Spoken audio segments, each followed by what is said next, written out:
Elara had made a promise to the ghost of her husband, a vow whispered into the cold linens of a bed that had grown impossibly vast in the months after he was gone. It was a simple promise, forged in the hollowed-out quiet of her new life. She would not do this again. She would not love again. She would not anchor her heart to another person only to have it ripped from its moorings by the indiscriminate currents of fate. Loneliness, she had decided, was a tangible thing, a heavy cloak she could wear. It was predictable. It was safe.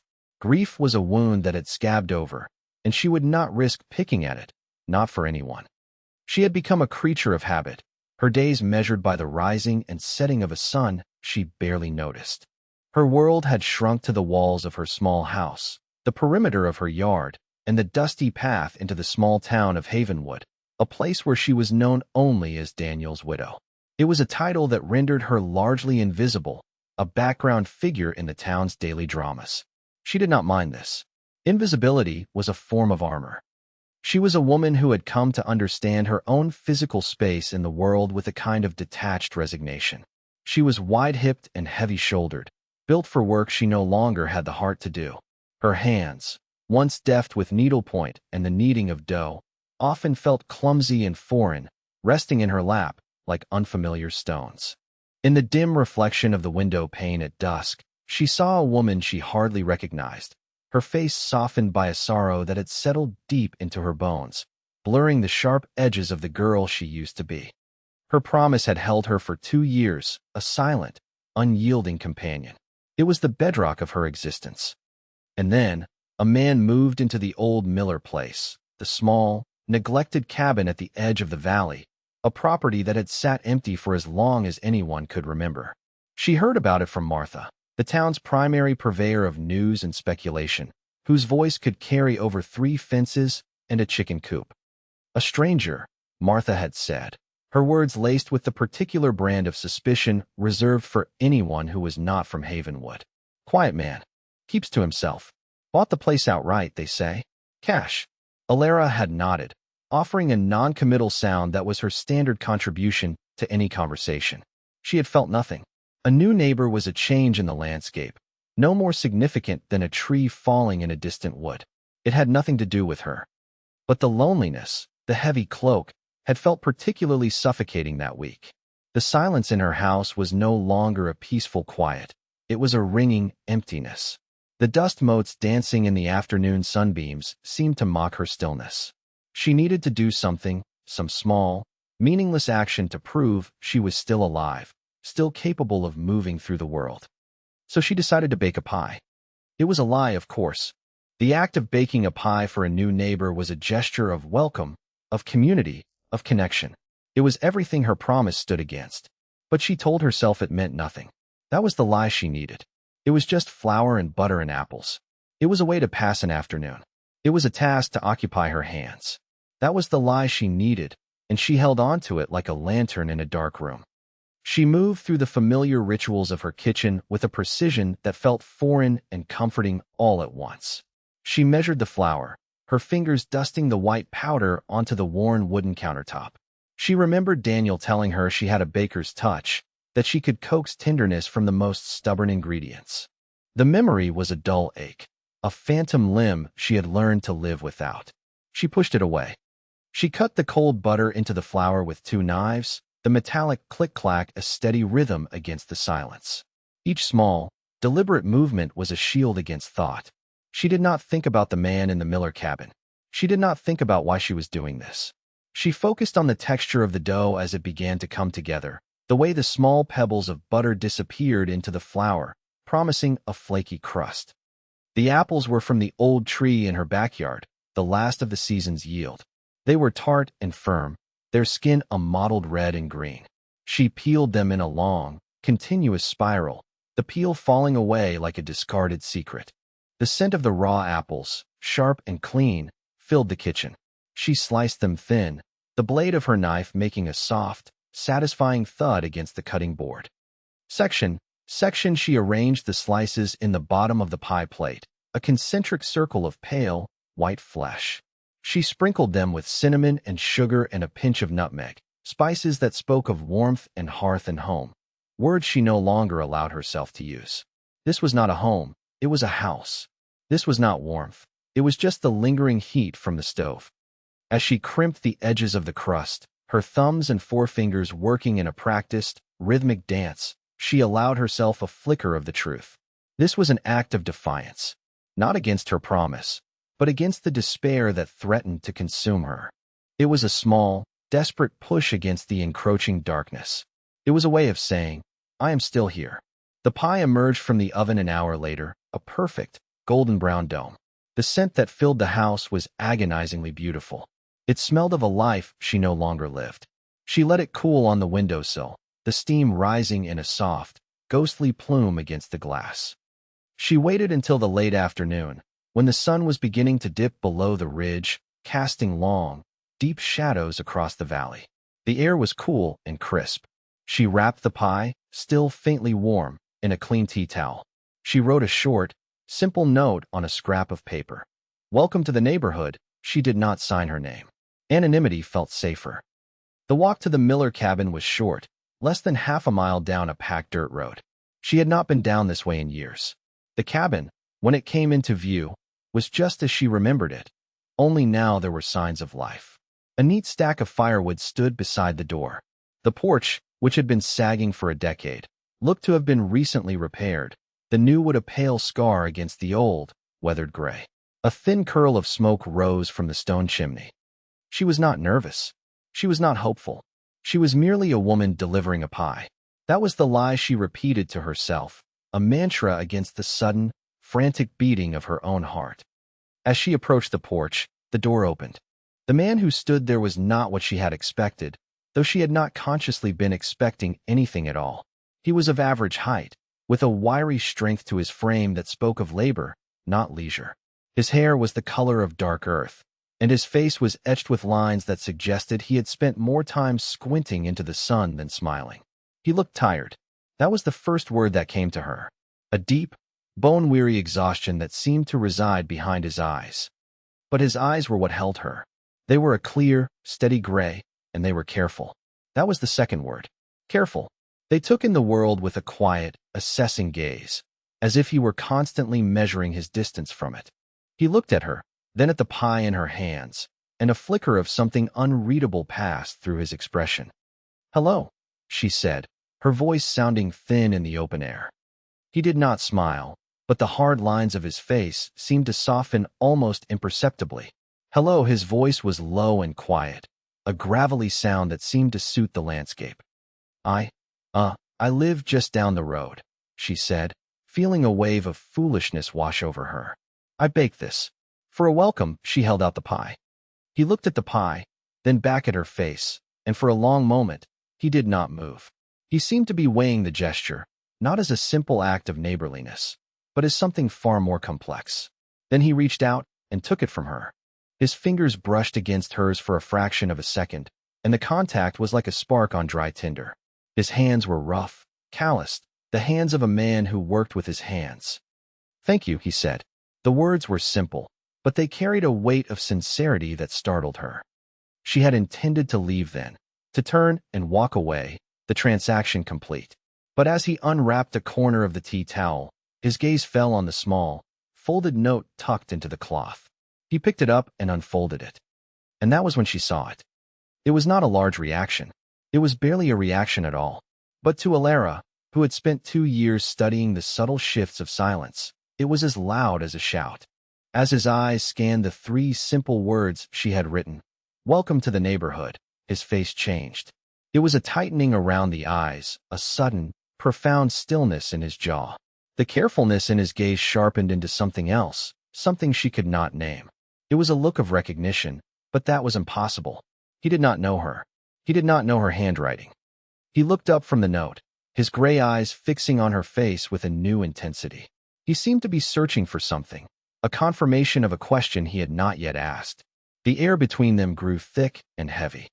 "This was very kind," he said, his voice still quiet. But now there was a different quality to it, a tension that had not been there before. He folded the note carefully, deliberately, and tucked it into the pocket of his shirt. "It's nothing," she said, the words a nervous flutter. She needed to leave. The comfortable shell of her invisibility was cracking. This man was looking at her, truly looking at her, and it was terrifying. She took a step back. "Well, I hope you enjoy it." "Wait," he said. The word was not a command, but a request. He paused, and in that pause, she could almost see him wrestling with a decision. "I haven't had a chance to get into town for proper supplies. I don't have much to offer in return, but I was about to make coffee. Would you care for a cup?" The invitation hung in the air between them, a flagrant violation of the unspoken rules of their brief encounter. A neighborly gesture was meant to be just that, a gesture. It required a thank you and a retreat. It did not require coffee. It did not require an extension of the moment. Her first instinct, the instinct honed by 2 years of solitude, was to refuse, to make an excuse about chores or the fading light. It was the safe thing to do. The promise she had made to Daniel's ghost whispered in her ear. But the man's careful gray eyes held her, and in their depths, she saw not a threat, but a flicker of the same loneliness that lived in her own house. And then there was the memory of that strange, sharp stillness when he saw her handwriting. A mystery, a small, intriguing question mark in the flat, featureless landscape of her life. She was a woman who had not made an unexpected choice in 2 years. Her life was a series of foregone conclusions. "Yes," she heard herself say, the word a foreign sound on her own tongue. "I would like that very much." Accepting his offer was a small act of rebellion, a tiny crack in the foundation of the fortress she had built around herself. And as she stepped across the threshold of the stranger's cabin, she felt a terrifying, unfamiliar sensation. It felt a little like hope. The inside of the cabin was sparse and clean. There was a single room, dominated by a stone fireplace where a low fire crackled. A narrow bed was neatly made in one corner, a simple table and 2 chairs stood in the center, and a few crates served as makeshift shelves for a small collection of books and supplies. It was the home of a man who owned little and needed less. The air smelled of wood smoke and coffee and the faint, clean scent of pine. He gestured to one of the chairs. "Please." She sat, her hands folded in her lap, feeling suddenly and intensely out of place. She, who was so accustomed to the silence of her own home, found this new silence to be of a different quality altogether. It was not empty. It was filled with the quiet presence of this man as he moved about the small space, his actions economical and precise.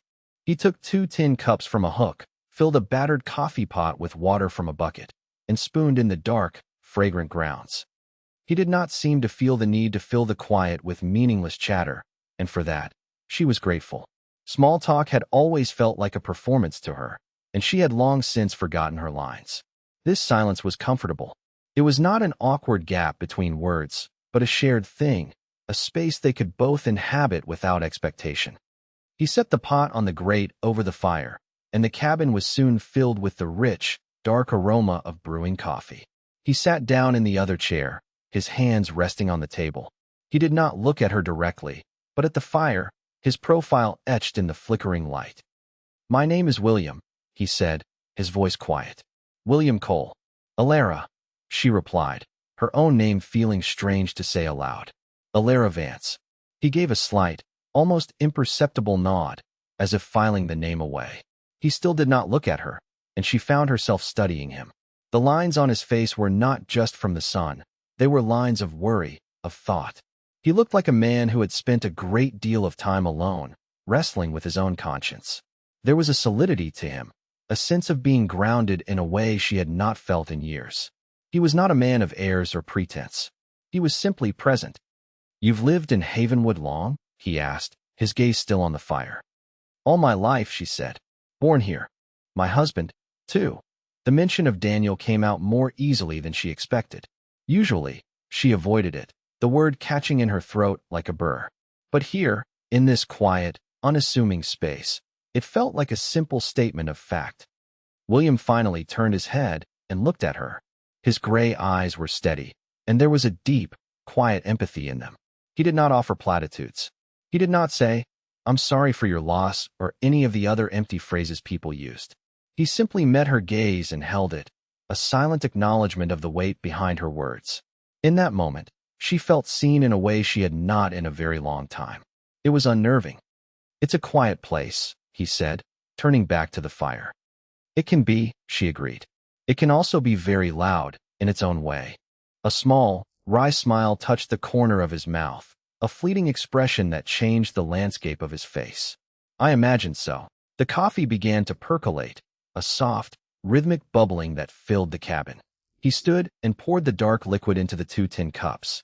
He handed one to her, his fingers once again brushing against hers. The cup was hot, and she wrapped her hands around it, the warmth seeping into her skin. She took a sip. It was strong and black and slightly bitter, and it was perfect. They sat in silence for a while, drinking their coffee, the only sounds the crackle of the fire and the whisper of the wind outside. It should have been awkward. It was not. It felt peaceful, dangerously so. This feeling of being understood without words, of a shared comfort in the quiet, reminded her of something else. It reminded her of the letters.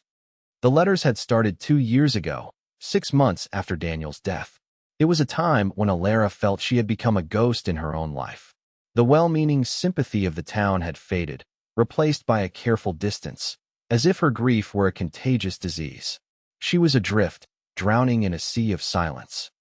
One day, while sorting through a box of Daniel's old papers, she had found a copy of a regional publication, a small, literary journal called The Prairie Messenger. Tucked in the back, in a section called Correspondences, was a small, discreet advertisement. It read, "Man of quiet disposition, weary of superficialities, seeks correspondence with a person of thoughtful and honest nature.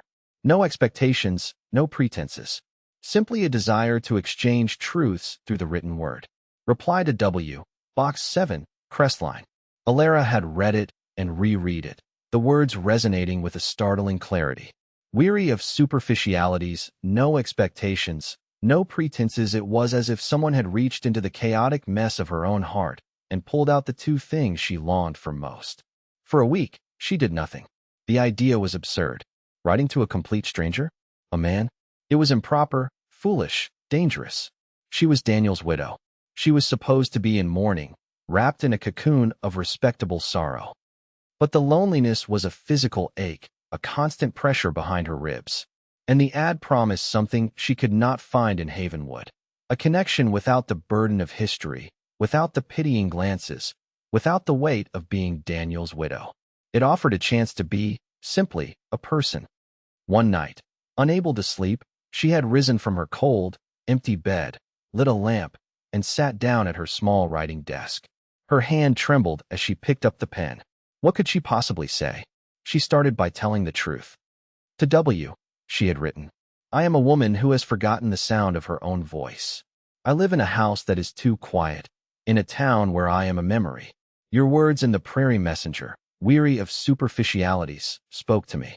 I, too, am weary. I don't know what truths I have to offer, except for this one. I am profoundly lonely, and I am not sure how to be a person anymore." She had signed it simply. She almost did not send it. The letter sat on her desk for 3 days, a testament to her foolishness. But on the 3rd day, on her way into town for supplies, she had walked past the post office, and on a sudden, reckless impulse, she had gone inside, bought a stamp, and mailed the letter. The moment it disappeared into the mail slot, she was consumed with regret. What had she done? She expected nothing to come of it. Or worse, she expected a cruel or mocking reply. 2 weeks later, a letter arrived. The envelope was addressed to E. General Delivery, Havenwood, just as she had instructed. The handwriting was neat, precise, and masculine. Her heart hammered against her ribs as she opened it. To E, it began. "Thank you for your truth. There is no greater gift one person can give another. I, too, know the feeling of being a memory. I am a man who has made mistakes, and the past is a long shadow that follows me. The quiet you speak of, I know that quiet. It is not peace. It is the absence of life. You ask how to be a person again. I do not have an answer. Perhaps it is not something we can know, but something we must do. Perhaps we become people by doing small, honest things. Like writing a letter to a stranger." It was signed, W. And so it began. For 2 years, they had exchanged letters, a steady, quiet rhythm in the background of her life. They never spoke of their names, their locations beyond the post office boxes, or their physical circumstances.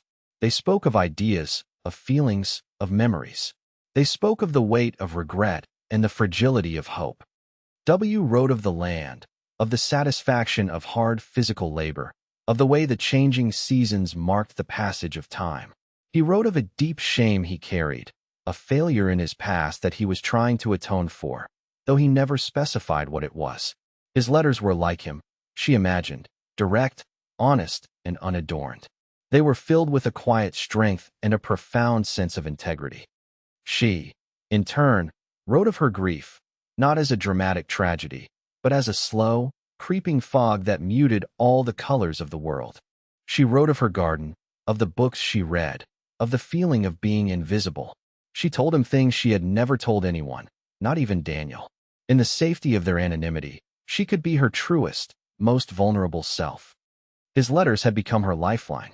They were a private, secret world where she was not a widow, not an object of pity, but simply a person of thoughtful and honest nature.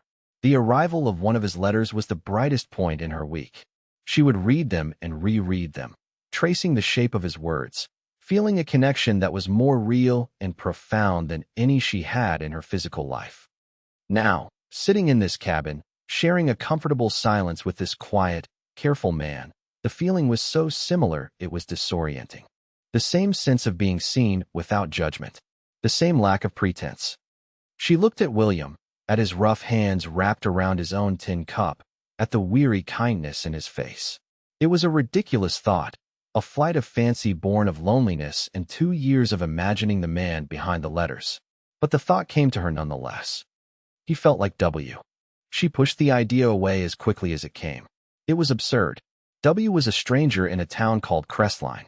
This was William Cole, her new neighbor in Havenwood. The world was not that small, not that poetic. She was just projecting the qualities of her pen pal onto the first kind man she had met in years. It was a dangerous, foolish thing to do. "The pie," William said, his voice startling her out of her reverie. "I should have said more. It's the best I've ever had." "It's just apples and flour," she said, deflecting the compliment out of habit. "No," he said, and he looked at her again, his gaze direct and serious. "It's more than that. It's care. Someone took care in making it. That's a rare thing." Her breath caught in her throat. Care. He had seen the care she had put into it. He had seen the things she had tried to hide, even from herself. She finished her coffee, the silence stretching between them once more. It was time to go. She had already stayed too long, ventured too far from the safety of her shores.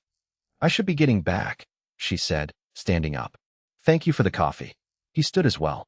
"The pleasure was mine. Thank you for the pie. And for the company." At the door, she paused. She turned back to him. "The note," she said, the question escaping before she could stop it. "When you read the note I left, you looked surprised." A shuddered expression came over his face. The carefulness was back, a guard pulled up. He looked away from her, toward the darkening window. "Your handwriting," he said, his voice low. "It reminded me of someone I used to know." It was a simple explanation, a plausible one, but it did not feel like the truth. It felt like an evasion. "Oh," she said, feeling a flush of embarrassment. "I see.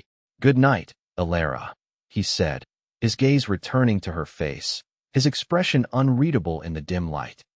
"Good night, William," she replied. She walked home under a sky full of stars, the cool night air on her face. The lie she had told herself that morning, that the pie meant nothing, had crumbled.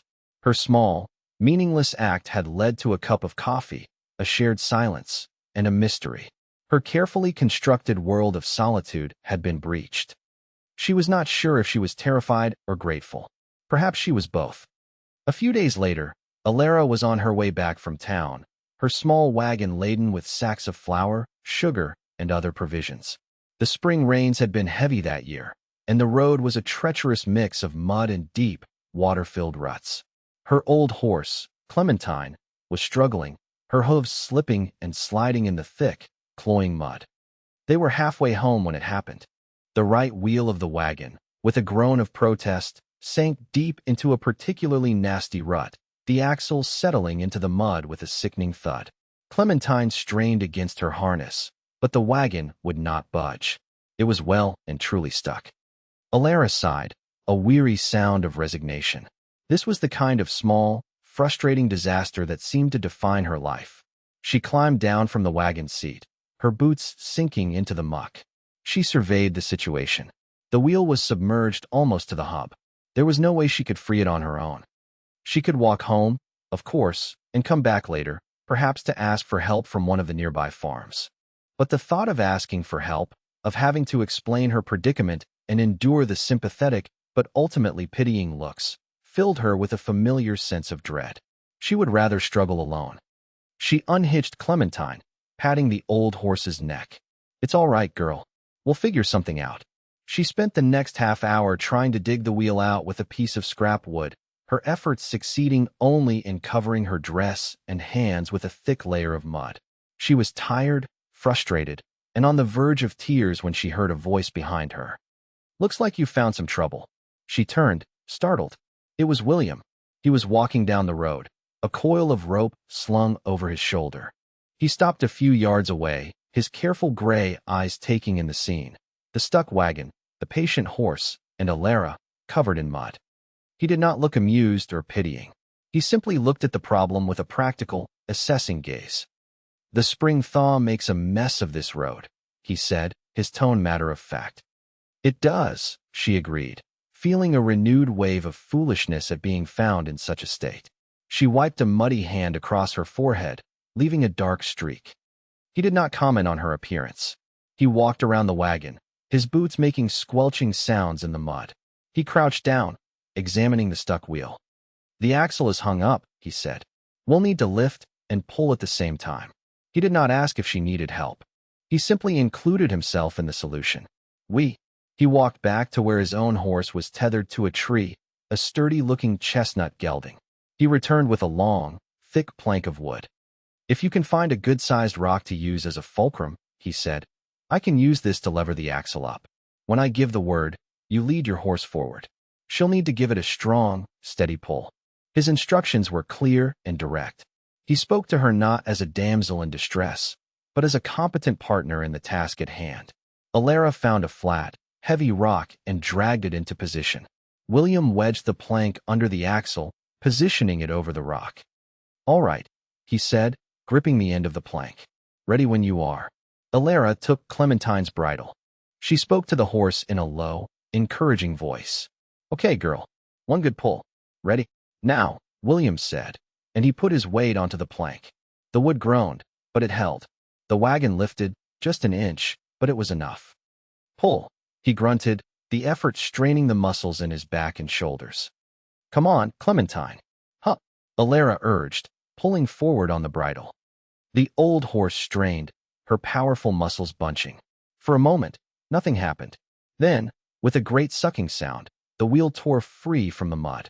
The wagon lurched forward, and Clementine, finding her footing, pulled it clear of the rut and onto more solid ground. Elara let out a breath she hadn't realized she was holding. She patted Clementine's neck, murmuring words of praise. William let the lever fall, wiping a sheen of sweat from his brow with the back of his sleeve. He looked at the freed wagon, then at her, and the corner of his mouth twitched in that small, almost smile. "Well done," he said.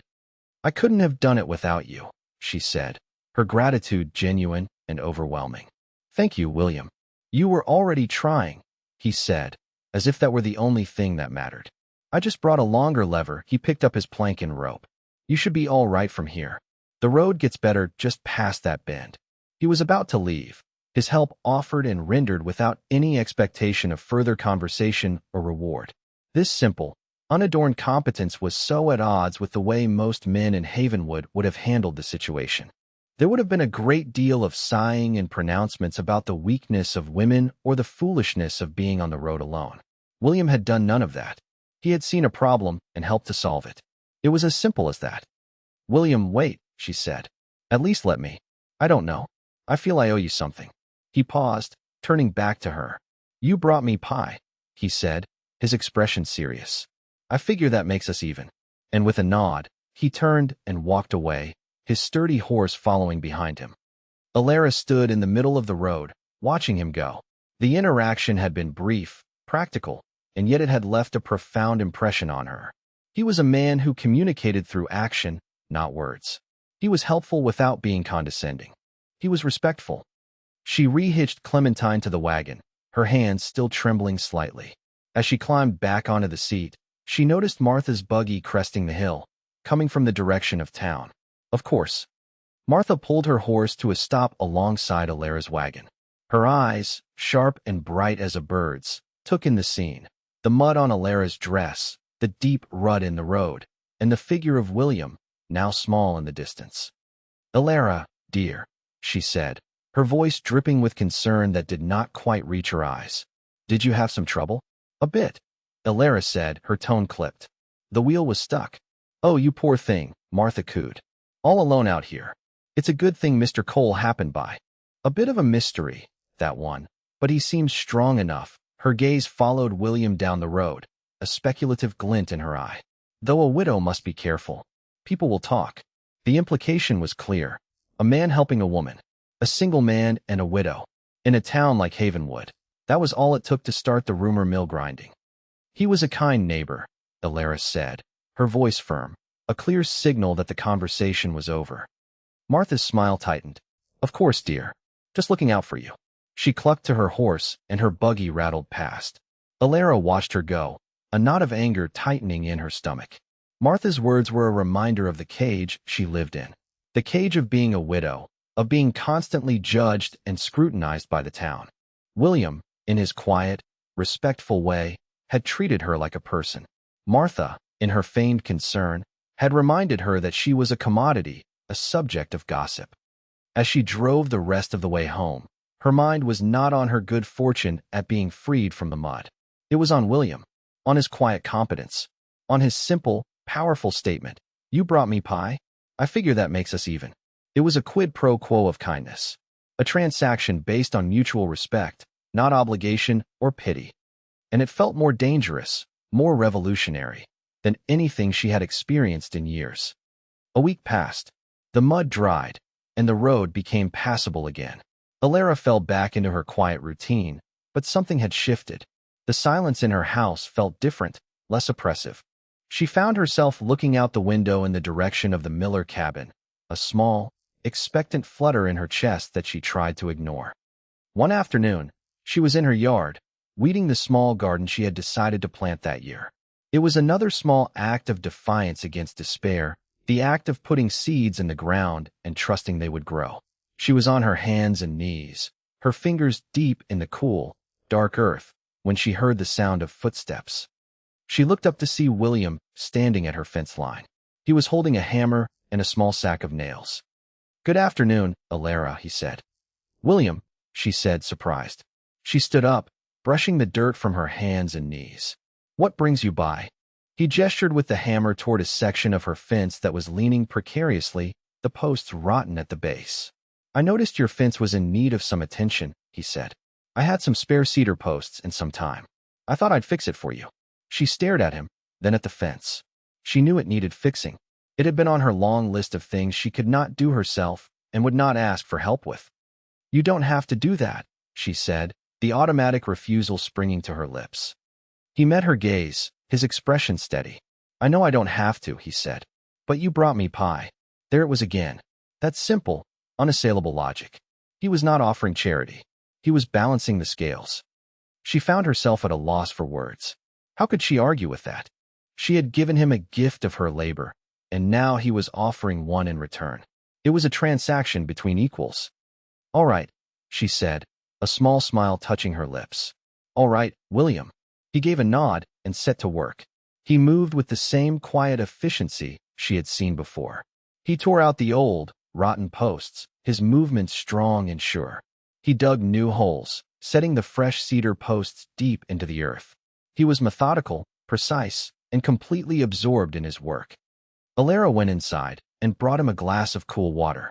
He took it with a quiet, "Thank you," and drank it down in one long draught. She found herself lingering, watching him work. She had not had a man's presence in her yard, in her space, for so long. It was strange, but not unwelcome. She brought a chair from her porch and sat in the shade, ostensibly to watch him, but really just to be near the quiet hum of his activity. She brought out a book, but she did not read it. After a while, he paused in his work, wiping his brow. He looked over at her, at the book lying unopened in her lap. "What are you reading?" he asked. "Poetry," she said, feeling a little self-conscious. "Walt Whitman." His expression shifted, a flicker of interest in his eyes. "I've read some of his work," he said. "He has a way of seeing the world, of finding the large things in the small ones." "Yes," she said, surprised and pleased. "That's it exactly." An idea came to her, a bold and slightly reckless one. She went inside and returned with her small, leather-bound journal. It was where she kept her most private thoughts, her drafts of letters to W, and copies of poems and passages that moved her. It was the most secret part of herself. She opened it to a page where she had copied a line from one of W's letters. There is a divinity in the simple act of paying attention below it. She had written a few lines of her own, a small, unpolished poem about the way the light fell on her kitchen floor in the morning. She did not show him the journal. That would be too much, too fast. But holding it felt like holding a piece of her secret life. "I write a little myself," she said, her voice barely a whisper. "Just for myself." He looked at the journal in her hands, his gaze thoughtful. "That's a good way to keep honest with yourself," he said. "Writing things down. It makes them real." He paused. "I used to correspond with someone. Through letters. It felt more real than most conversations I've had face to face." Elara's heart gave a sudden, sharp jolt. He was talking about writing letters. To someone. The coincidence was jarring. "Letters?" she asked, trying to keep her voice steady. "That seems old-fashioned." "Maybe," he said, a faint, sad smile on his lips. "But there's a power in it. You have to choose your words carefully. You have to be honest, because the words will just sit there on the page, staring back at you. There's no hiding in a letter. No hiding in a letter." The phrase echoed in her mind. It was something W could have written. It was something he had written, in different words, many times. "And this person you wrote to," she said, her curiosity overriding her caution. "Were they honest back?" He looked away from her, his gaze distant. "More honest than anyone I've ever known," he said, his voice soft with a reverence that stunned her. She had a way of seeing things, of putting words to feelings I didn't even know I had. I never met her. I don't even know her real name. But I think I knew her better than anyone." Elara's world tilted on its axis. He was talking about a woman he knew only through letters. An anonymous woman who was honest and saw the world in a unique way. It was impossible. It was a coincidence. A wild, unbelievable coincidence. She stared at him, at his earnest, tired face, and the impossible thought from the other day returned with a force that knocked the breath out of her. No, it couldn't be. She felt a wave of dizziness. The sun was too hot. The air was too thick. She was letting her imagination run away with her. She was a lonely widow, starved for connection, and she was seeing signs and patterns where there were none. "That sounds like a very special connection," she managed to say, her voice tight. He nodded, still looking off into the distance. He seemed to shake himself, as if coming back from a faraway place. He picked up his hammer. "Well, this fence won't fix itself." He turned back to his work, and the moment was over. But Elara could not shake it. The comfortable, quiet man fixing her fence now had a new dimension. He had a secret life, a secret correspondent. A woman he knew only as a voice on a page. The same way W knew her. She sat there for a long time, the journal heavy in her lap, her mind reeling. She felt as though she were standing on the edge of a great precipice, and the ground beneath her feet was starting to crumble. The annual Havenwood Founders' Day picnic was an event Elara usually avoided. It was a day of forced cheerfulness, of communal gatherings that only served to highlight her own isolation. It was a parade of happy families, a stark reminder of what she had lost. But this year, Martha had been insistent. "You can't just hide away forever, Elara," she had said, her tone leaving no room for argument. "It isn't healthy. Besides, everyone will be there. It's a chance to show you're still a part of this town." Elara knew what she really meant. It was a chance for the town to inspect her, to see how she was holding up, to gossip about the fact that the new man, Mr. Cole, had been seen fixing her fence. She had heard the whispers in town, the sly looks, the pointed questions. Her small, quiet world was becoming a subject of public interest, and it terrified her. But a small part of her, a part she did not want to acknowledge, was curious. Would William be there? And if he was, What would it be like to see him in a crowd, surrounded by the people of Havenwood? So she went. She packed a small basket with bread and cheese, wore her plainest blue dress, and walked to the town green under a bright, unforgiving sun. The green was a cacophony of noise and color. Children shouted and ran. Men gathered in groups to talk of crops and cattle, and women laid out blankets and unpacked baskets of food, their conversations a low, buzzing hum.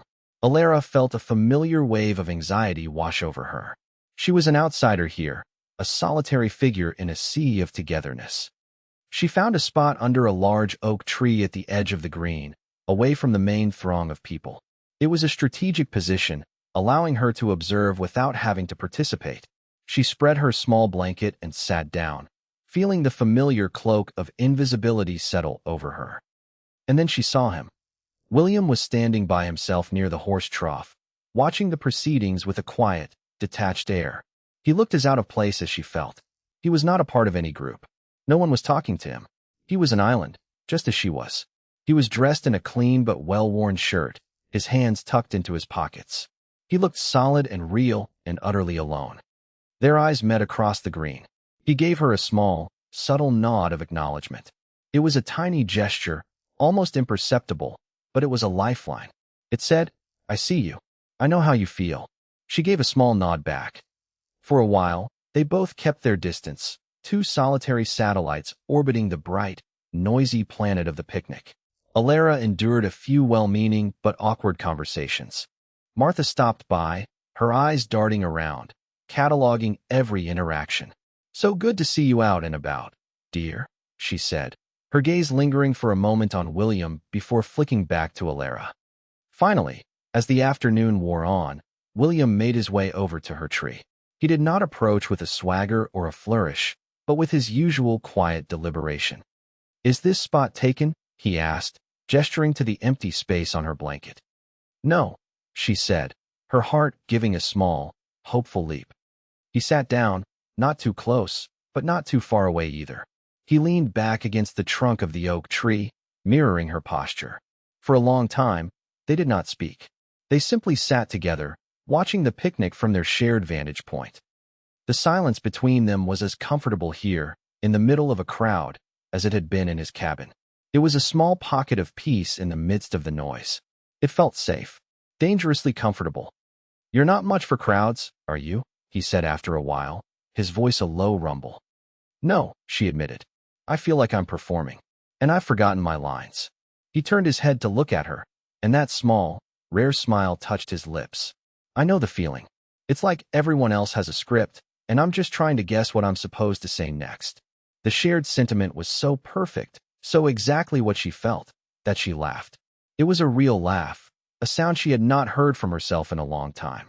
It felt rusty, but good. His smile widened in response. "There. That's a good sound." She felt a blush rise to her cheeks. She looked away, toward the center of the green, where the mayor was preparing to give a speech. As part of the Founders' Day tradition, there was always an open period for community voices, where anyone could stand up and share a story, a song, or a poem. It was usually a painful affair, filled with off-key singing and sentimental, rambling tales. Elara had her journal with her. She always had it with her now, tucked into her basket. It felt like a talisman, a connection to her secret self. On an impulse that she knew she would later question, she took it out. "What's that?" William asked. "My journal," she said. She opened it to a specific page. It was a poem she had worked on for weeks. It wasn't really hers. The core of it, the central image, was taken directly from one of W's letters. He had written about feeling like a ship that had been dismantled, its pieces scattered, and how he was trying to rebuild himself, plank by plank, into something seaworthy again. She had taken that image and woven it into a short, simple poem about resilience, about finding the strength to rebuild after a storm. She had never shared her writing with anyone, but sitting here, next to this man who understood silence and scripts and the feeling of being apart from the world, she felt a sudden, powerful urge to do so. "There's a poem in here," she said, her voice soft. "I was thinking, no, it's a foolish idea." "What is?" he asked, his gray eyes gentle and curious. "I was thinking of reading it," she said, gesturing toward the small wooden platform where the mayor was now droning on. For the community voices. He looked at her, and his expression was not one of amusement or disbelief. It was one of serious consideration. Why is that a foolish idea? Because I don't do things like that, she said. I'm the quiet widow. The background. I don't stand up in front of people. Maybe you do, he said, his voice steady. Maybe you just haven't done it yet. His simple, unwavering belief in her was more potent than any grand encouragement could have been. He was not pushing her. He was simply holding a door open, suggesting that she was capable of walking through it. The mayor finished his speech. There was a smattering of applause. The mayor then invited anyone who wished to share to come forward. There was the usual awkward silence. Elara's heart was pounding. Her hands were clammy. The book felt heavy in her lap. This was insane. She could not do this. She looked at William. He was not looking at her. He was looking at the empty platform, his expression patient. He was not expecting anything from her. He was simply giving her the space to make her own choice. And in that space, she found a sliver of courage. She stood up. The movement felt slow and deliberate, as if she were moving through water. She felt William's gaze on her, but she did not look at him. She kept her eyes fixed on the platform. She walked across the grass, each step an act of will. She could feel the eyes of the town on her. She could feel their surprise, their curiosity. It's Elara Vance. What is she doing? She stepped up onto the low platform. She looked out at the sea of faces, and her breath caught in her throat. She saw Martha, her mouth slightly agape. She saw the mayor, looking confused. She saw farmers and merchants and their wives, all staring at her. Then her gaze found William. He was still sitting under the tree, but he was leaning forward now, his forearms on his knees. His expression was one of quiet, focused attention. He was not smiling. He was not cheering. He was simply watching her, and in his eyes, she saw an unwavering faith that she would not falter. That was all she needed. She opened her journal. Her hands were shaking, but her voice, when it came, was surprisingly clear and steady. This is a poem about rebuilding, she said. She began to read. The storm, when it came, was not a shout, but a quiet thief that stole the sea. It left the ship in pieces, scattered about, a broken promise on the shore for me. The mast was splintered, the sails were torn, the hull a hollow, gaping wound. A vessel wrecked, a purpose lorn, on silent, unforgiving ground. But timber remembers the shape of the tree, and iron recalls the fire's heat. So plank by plank, I'll salvage me, and build a craft that can't be beat. Not by the wind, nor by the wave, nor by the memory of the squall. The ship I build is the ship I save, and it will learn to stand up tall. When she finished, a profound silence fell over the green. It was not an awkward silence.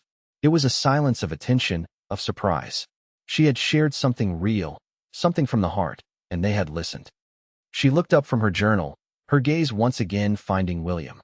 And she saw that he had gone completely, utterly still. He was no longer leaning forward. He was sitting bolt upright, his hands gripping his knees. His face was pale, and his careful gray eyes were wide with a look of stunned, absolute recognition. The mask of the quiet stranger had fallen away, and in its place was a man who looked as if he had just seen a ghost. The image of the dismantled ship, plank by plank. It was his image, his words, his soul, laid bare in a letter to a woman he knew only as he, and she had just read it aloud to the entire town. In that instant, as their eyes locked across the green, the impossible, ridiculous, fanciful thought that had been flickering at the edges of her mind ignited into a blazing, undeniable certainty. He knew, and she knew. William Cole, the quiet man in the Miller cabin, the man who fixed her fence because she brought him pie, was W. A smattering of polite applause broke the spell. Elara barely heard it. She felt dizzy, lightheaded. She stepped down from the platform, her legs unsteady. She needed to get to him. She didn't know what she needed to do. But as she started to walk toward him, he stood up abruptly. He did not look at her. He turned and walked away, his movements stiff and unnatural. He did not look back. He walked to the edge of the green, untied his horse, and rode out of town, leaving her standing alone in the middle of the crowd. William rode hard, the rhythmic beat of his horse's hooves a desperate drum against the pounding in his own chest. He did not know where he was going. He just knew he had to get away. Away from the picnic, away from the town, away from her. Her voice echoed in his mind, clear and steady, reading his words. His words. The words he had written in the dead of night, pouring his shame and his hope onto a piece of paper, sending it off to a nameless, faceless woman who had become the sole keeper of his truth. Elara. He had suspected it from the moment he saw her handwriting on the note she'd left with the pie. It was the same elegant, slightly slanted script that had filled the pages of her letters. The letters he kept tied in a bundle, hidden at the bottom of his trunk like a sacred relic. He had told himself it was a coincidence, a trick of the light, a hopeful projection of his lonely mind. Havenwood was not Crestline. The world was not that small. But then there were the other things. The way she spoke, with a thoughtfulness that mirrored her writing. The shared comfort in silence. The way she had looked at him in his cabin, with a flicker of recognition that he had not understood at the time. And then the poem. The ship. His ship. The metaphor he had used to describe the wreckage of his own life. The slow, painful process of trying to rebuild himself into a man of integrity. He had written it to her, and only to her. And she had read it, out loud, in front of everyone. He spurred his horse faster, the wind whipping at his face. He felt exposed, stripped bare. The careful separation he had maintained between his past and his present, between the man he was and the man he was trying to become, had just been obliterated. For 2 years, he had been his confessor. She was the one person in the world who knew his deepest regrets, even if she didn't know the specific details. In the anonymity of their correspondence, he could be completely honest. He had told her of his past as a land surveyor for a large, ruthless company, of the one terrible mistake he had made, the one that had cost a family their home and had sent him into a self-imposed exile. He had told her of his shame, his quest for atonement. And she, in turn, had trusted him with her grief, her loneliness. He had fallen in love not with a woman, but with a mind, a soul. Her letters were a balm, a promise that goodness and honesty still existed in the world. When his work had brought him to the area near Havenwood, he had learned that the post office in Crestline was closing. His last letter to her had been one of farewell, a painful severing of the one true connection in his life. He had settled in the old Miller cabin, resigned to a life of solitude, of quiet labor. And then she had appeared on his doorstep with a pie. Elara.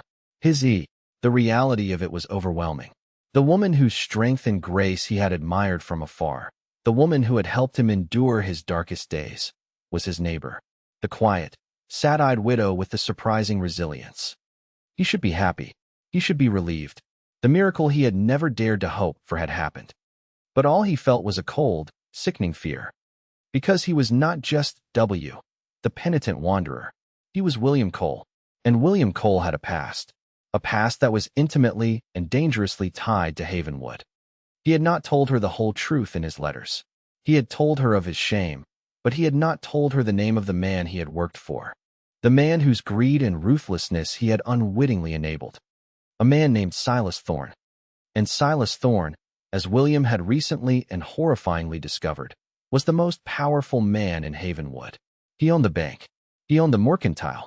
He held the mortgages on half the farms in the valley. He was the quiet tyrant who ruled this town with a velvet glove wrapped around an iron fist. William had come here to escape his past, but he had walked right into its heart. He had come here to atone, to live a quiet, honest life. But his very presence was a threat to Thorne. He was the one person who knew the truth about how Thorne had acquired the vast tracts of land that were the foundation of his empire. He was a loose end. And now, Elara was tangled up in it. She was a widow, vulnerable, living alone. If Thorne discovered that William was confiding in her, that she was a source of strength for him, Thorne would not hesitate to use her as leverage. He would ruin her reputation, call in her debts, squeeze her until she broke. He had done it to others. William's blood ran cold. He had run away from the picnic not just because of his own shock, but because he knew Thorne was there. He had seen him, watching from the edge of the crowd, his cold, calculating eyes missing nothing. Had Thorne seen the look that passed between him and Elara? Had he sensed the connection? He had to protect her, and the only way to protect her was to stay away from her. He had to sever the connection that had just been so miraculously revealed. He had to pretend he didn't know. He had to push her away for her own good. The thought was a knife in his gut. The one good, true thing in his life, the connection he had cherished for 2 years, had to be sacrificed. He finally slowed his horse, his chest heaving. He was miles from town, in a secluded grove of aspens. He slid from the saddle, his legs weak. He leaned against a tree, the rough bark digging into his back. Elara. He whispered her name to the empty woods. He had imagined her for so long. He had pictured her face, the sound of her voice. And she was more real, more beautiful, more courageous than he had ever dreamed. And now he had to lose her all over again. Elara did not go home. She couldn't. The house would be too quiet, too empty. It would give her too much space to think, and her thoughts were a chaotic storm. W was William. William was W. The two halves of a puzzle she didn't even know she was solving had just snapped together. The man she had shared her deepest self with for 2 years was the same man who had appeared on her doorstep, whose quiet presence had slowly, carefully, begun to chip away at the walls around her heart. His flight from the picnic was a confirmation, as powerful as any confession. He had recognized his own words, his own soul, reflected back at him from her lips. And it had terrified him. Why? Why would it terrify him? Why would he run? She wandered through the back streets of the town, her feet moving without conscious thought. The sounds of the picnic faded behind her. She needed to understand. As she passed the town hall, a figure stepped out from the shadows of the building's portico. Mr. Thorne. Elara stopped, her heart giving a nervous flutter. Silas Thorne was not a man one encountered by accident. His movements were always deliberate, his presence always freighted with purpose. He was a man of medium height, impeccably dressed in a dark suit that seemed out of place in the rustic setting of Havenwood. He was not physically imposing, but he radiated an aura of cold, unassailable power. His eyes were pale blue, and they seemed to look right through you, assessing your worth, your weaknesses. "Mrs. Vance," he said, his voice smooth and polished, like a river stone. "A powerful reading at the picnic. You have a hidden talent." The compliment felt like a probe, a surgical instrument searching for a vulnerability. "Thank you," she said, her voice neutral. "A poem about rebuilding." Thorne continued, stepping closer. He smelled faintly of expensive cologne and money. "A worthy subject. We all have things in our past we'd like to rebuild. Or perhaps, tear down and forget." His pale eyes held hers, and she felt a chill despite the afternoon warmth. He was not talking about her poem. "I've noticed you've become acquainted with our new resident. Mr. Cole," he said, his tone casual, but his eyes were sharp. "He seems to be a man with a past of his own. A man who likes to fix things that are broken." The implication was clear, and it was threatening. He had seen William at her house. He had seen them together at the picnic, and he did not approve. "He has been a kind neighbor," Elara said, her voice steady, betraying none of the turmoil she felt. She would not give this man the satisfaction of seeing her fear. "Kindness is a valuable commodity," Thorne said, a thin, predatory smile on his lips. "But sometimes it is misplaced. Sometimes a man appears to be a helper, a builder, when in fact he is a demolisher. A man who carries a great deal of instability. It would be a shame for a respectable woman like yourself, a woman with so much to lose, to find herself on unsteady ground. So much to lose." The threat was veiled, but unmistakable. He was talking about her home, her small plot of land, the meager inheritance Daniel had left her. The mortgage on her property, she remembered with a jolt, was held by Thorne's bank. She was vulnerable, and he knew it. He was warning her away from William. "I appreciate your concern, Mr. Thorne," she said, her voice cold as ice. "But I have been standing on my own ground for a long time. I know how to keep my balance."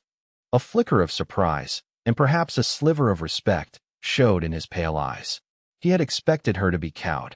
She was not. "Indeed," he said, his smooth composure returning. "Well, do be careful. Not all strangers are what they seem." He gave her a slight, formal bow and walked away, his polished shoes silent on the dusty street. Elara stood frozen for a long moment, her heart hammering against her ribs. The pieces were starting to fall into place, and the picture they were forming was a dark and dangerous one. William had run, not from her, but for her. He was afraid, not of the revelation, but of what it meant for her safety. Silas Thorne was the reason for his fear. The past that William had written about, the shame he carried, it was all connected to this cold, powerful man. Thorne's warning had the opposite of its intended effect. It did not make her want to retreat. It ignited a spark of defiance in her. For 2 years, she had been passive, a victim of fate, a ghost in her own life.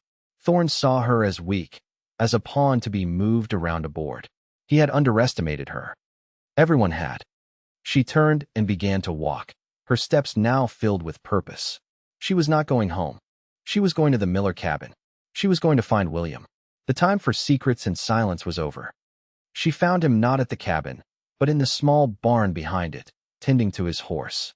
The door was open, and the late afternoon sun slanted in, illuminating the dust motes in the air. He was brushing the horse's coat, his movements slow and methodical, but she could see the tension in the set of his shoulders. He heard her approach and turned, his face a mask of exhaustion and despair. "Elara," he said, his voice hoarse. "You shouldn't be here."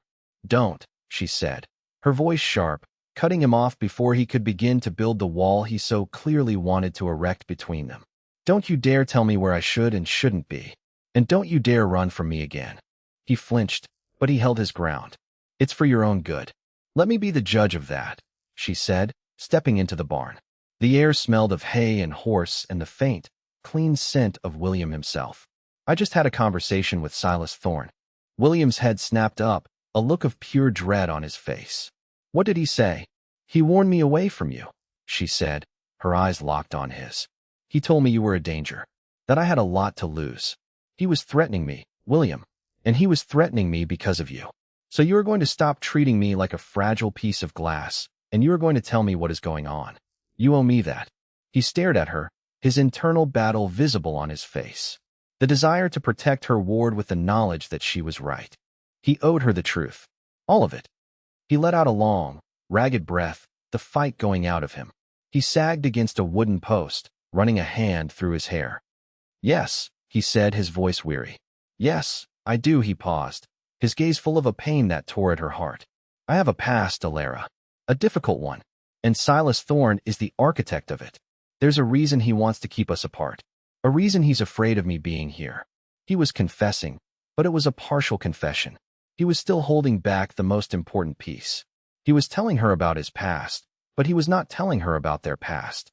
"I know there's a reason," she said, her voice softening slightly. "But there's something else, isn't there? Something you're not saying." He looked at her, his eyes full of anguish. He was on the verge of telling her everything. She could see it. But she already knew, and she realized in that moment that she needed to wait, not for his confession, but for the final piece of the puzzle that only W could provide. Her connection to W was built on the slow, deliberate pace of letters. It felt right, somehow, to let that part of their story conclude in the same way.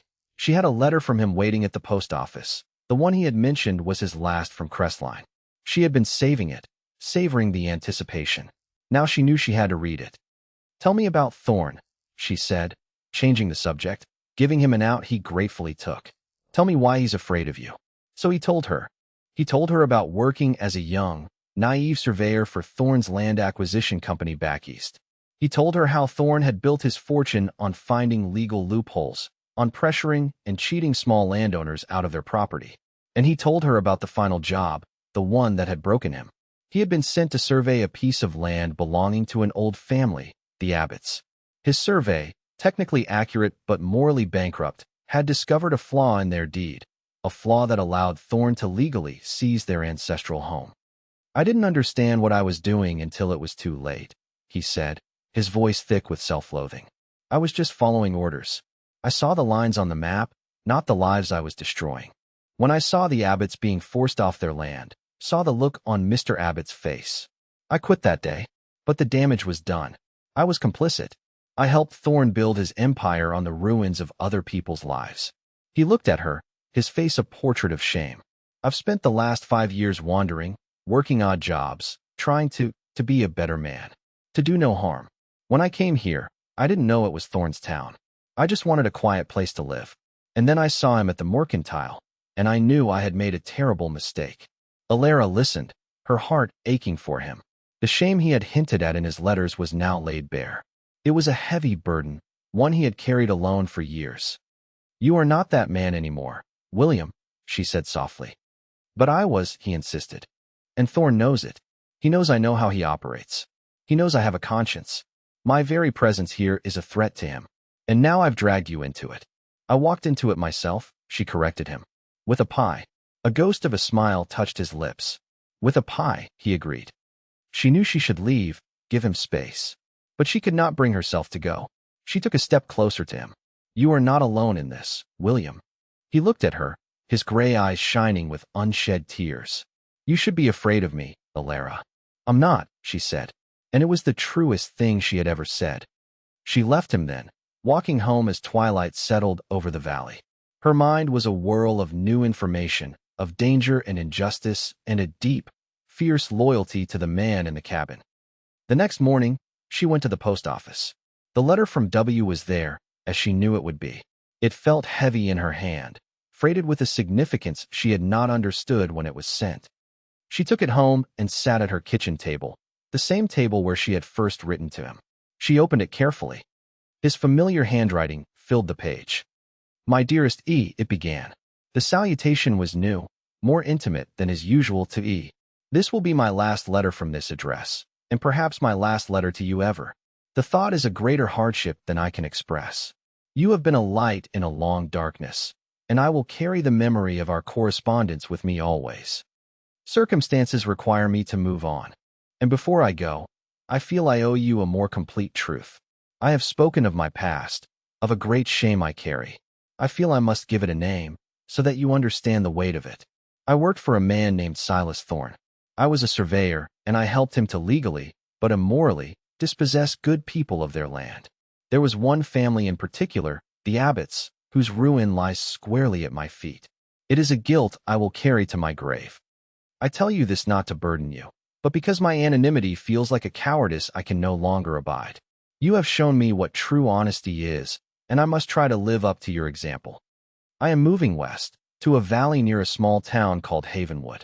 I hear it is a quiet place.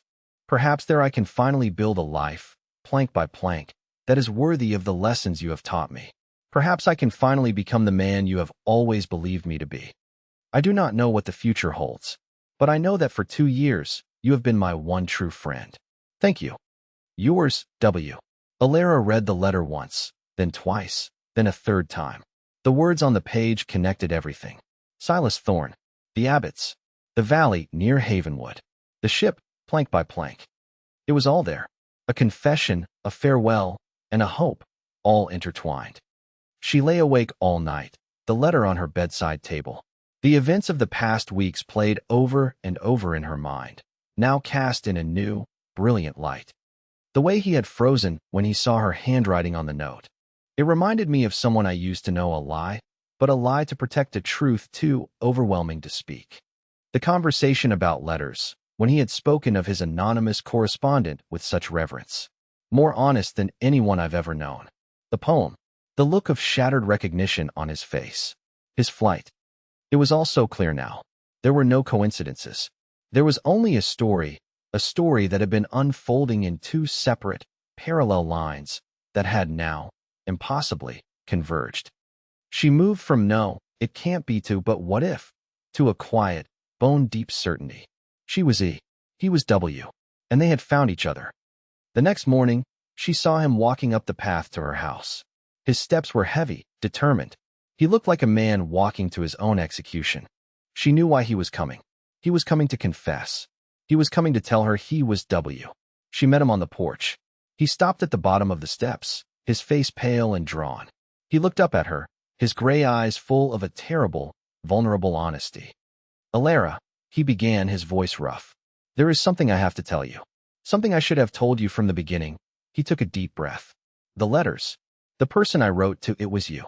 And the man you wrote to. W, that was me. I'm W." He stood there, braced for her shock, her anger, her disbelief. She looked down at him, at this good, honest, tormented man, and she gave him the one response he could never have anticipated. "I know," she said softly. His face crumpled.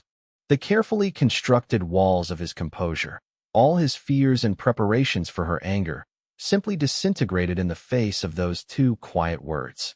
He stared at her, his mouth slightly open, a look of utter, uncomprehending relief washing over him. "You know," he whispered. "I've known since the picnic," she said. "And I've suspected for longer. Your last letter, it confirmed everything." He sank down onto the steps, burying his face in his hands. He did not weep, but a great, shuddering tremor ran through his body, the release of a tension he had been holding for weeks, for years. Elara sat down on the step beside him. She did not touch him.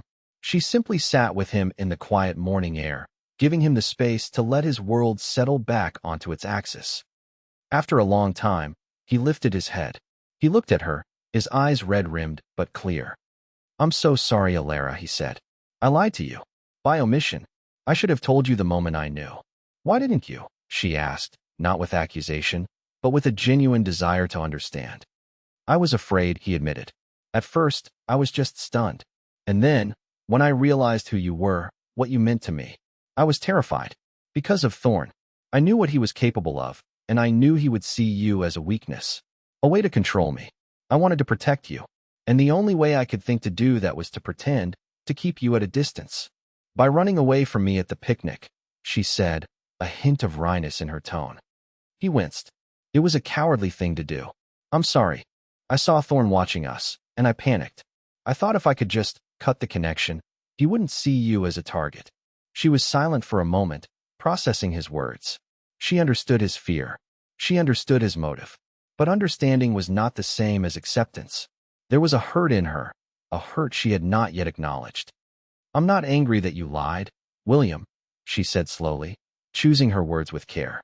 "I understand why you did it." She paused, looking at her hands, which were clenched in her lap. "But I feel a loss. A betrayal of a different kind." He looked at her, confused. "A loss?" "W was safe," she explained, her voice quiet. "He was a stranger. He was a voice on a page. I could tell him anything, and there were no consequences, no complications. He was my secret, my one safe place. And now he's gone." She looked up at him, her eyes filled with a sad, complicated truth. "He's been replaced by you. A real person, with a dangerous past and a powerful enemy. A man who lives half a mile down the road. It's a lot to take in." He flinched as if she had struck him. He had been prepared for anger at his deception, but not for this. Not for her mourning the loss of the anonymous man he used to be. "I see," he said, his voice hollow. "I need time, William," she said, her voice gentle but firm. "I need time to figure out how to reconcile the man who wrote me those letters with the man sitting here beside me. I need time to understand what this all means. For both of us. It was not a rejection, but it was not an acceptance either. It was a request for a pause, a space to breathe in the midst of the whirlwind." He nodded, his face etched with a deep, sorrowful understanding. He had found her, only to be asked to wait at the threshold. "Of course," he said, his voice barely a whisper. "Take all the time you need." He stood up, his movement stiff. He looked down at her for a long moment, his eyes full of everything he could not say. Then he turned and walked away, leaving her alone on the porch with the ghost of a man named W. Elara spent the next few days in a state of profound introspection. The world had shifted, and she needed to find her footing. She did not see William. He respected her request for time, for space, and kept his distance. The light in his cabin was a solitary beacon in the night, a reminder of the man who was waiting for her to make sense of their new reality. She took out the bundle of letters from W, all 47 of them, tied with a simple blue ribbon. They were worn with rereading, the paper soft as cloth. For 2 years, they had been her most prized possession. Now, they felt different. They were not just the words of a stranger, they were the words of William. She did not read them for romance. She did not read them to relive the comfort they had once given her. She read them with a new purpose. She was a detective, searching for a single, vital clue. Was he honest? She spread them out on her kitchen table, a mosaic of ink and paper. She read them chronologically, from the first tentative reply to her own desperate letter, to the final, heartbreaking farewell. She was not looking for the man she had imagined W to be. She was looking for the real shape of him, the character of William Cole, as revealed in his own, unguarded words. She read about his respect for the land, his belief in the dignity of hard work. She read about his solitude, the way he described it not as a choice, but as a penance. She read his thoughts on books, on music, on the changing of the seasons. His voice on the page was consistently quiet, thoughtful, and deeply moral. And then she read the passages about his shame. He never shied away from it. He called it a moral rot, a stain on his soul. He wrote of his complicity with a brutal honesty that was painful to read. He did not make excuses. He did not minimize his role. He owned his failure completely. I hold the map of my own wrongdoing in my head, he had written in one letter. Every line I surveyed for that man is a scar on my conscience. My penance is not to forget, but to remember, and to spend the rest of my days walking a straighter line. Reading the words now, knowing they were about Silas Thorne, knowing the context of his guilt, they did not read like the confession of a weak man. They read like the vow of a strong one, a man who had made a terrible mistake and had dedicated his life to atoning for it. She spent 2 full days with his letters. When she was done, she tied them back up with the blue ribbon, her movements slow and deliberate. She had her answer. In his writing, in the secret space where he believed himself to be anonymous, William Cole had been consistently, painfully, beautifully honest. The man in the letters was the same man who had fixed her fence, who had helped her with her wagon, who had sat with her in comfortable silence. The core of him was unchanged. He was a good man who had done a bad thing, and he was trying, with every fiber of his being, to be better. The fear she had felt, the sense of loss for her safe stranger, began to recede. It was replaced by something else, a quiet, fierce clarity. W was not gone. He had just been given a face, a name, and a chance to live his truths out in the open. And Silas Thorne was a threat not just to William, but to the very principles of honesty and decency that William had come to represent. Thorne was the embodiment of the superficiality and pretense they had both railed against in their letters. This was not just William's fight anymore. It was theirs. She did not walk to his cabin. She strode. Her steps were firm, her purpose clear. The time for grieving the past was over. The time for facing the future had begun. He was chopping wood in his yard when he saw her coming. He stopped, the axe held loosely in his hand, his expression wary and hopeful all at once. He was waiting for her verdict. She stopped a few feet from him. "I'm not here to forgive you yet," she said, her voice clear and strong. "Forgiveness is a complicated thing, and it will take its own time." His face fell. He had hoped for too much. "But I'm not here to reject you, either," she continued, her eyes holding his. "I'm here because I've been thinking. I've been reading, and I've come to a conclusion." He waited, his breath held. "Silas Thorne is a bully," she said, the words sharp and precise. "He preys on the weak and the isolated. He uses fear and debt as his weapons. And he is trying to do to you what he does to everyone. Isolate you, intimidate you, and break you." She took a step closer. "I will not let him." William stared at her, his mind struggling to keep up. This was not the conversation he had expected. He had expected tears, or anger, or a quiet, sad farewell. He had not expected a declaration of war. "Elara," he started, but she cut him off. "You have been fighting him alone," she said. "That ends now. This is no longer just your past. He made it my present when he threatened me. You and I, William, we are going to fight him together." The dynamic between them shifted in that instant. It was no longer about their complicated romantic feelings, their secret correspondence. It was about something more immediate, more vital. They were no longer a potential couple. They were an alliance. A slow, wondrous smile spread across William's face, the first genuine, unguarded smile she had ever seen from him. It transformed his tired features, making him look years younger. "You'd make a terrifying general," he said, his voice full of awe and admiration. "Good," she replied, a small smile of her own playing on her lips. "Now, I have read your version of the past in your letters, but it is incomplete. I want you to tell me everything. Every detail, every name, every crime. We are going to map his weaknesses, and we are going to use them against him." So they went inside the cabin, and as the sun set, William told her the full story. He held nothing back. He spoke of the forged documents, the falsified surveys, the intimidation tactics he had witnessed. He told her about other families, not just the Abbotts, who had been ruined by Thorn's schemes. And then he told her the most important part. "I didn't just leave," he said, his voice low and intense. "I took something with me. I was young and stupid, but I wasn't a complete fool. I knew what Thorn was doing was wrong, and I had a feeling that he might one day come after me. So I made copies." Elara leaned forward, her eyes wide. "Copies of what?" "Copies of the original deeds. The true surveys. Letters from Thorn with instructions that were legally questionable. I have a file, Elara. A small, thin file of papers that proves how Thorn built the foundation of his fortune. It's not enough to put him in jail, perhaps. The laws are on his side. But it's enough to prove he's a liar and a cheat. It's enough to destroy his reputation." "Where is it?" she breathed. "Hidden," he said. "I've kept it with me all these years. It was my insurance policy. And my burden," he looked at her. "It's the reason Thorn can't just get rid of me. He doesn't know for sure if I have it, but he suspects.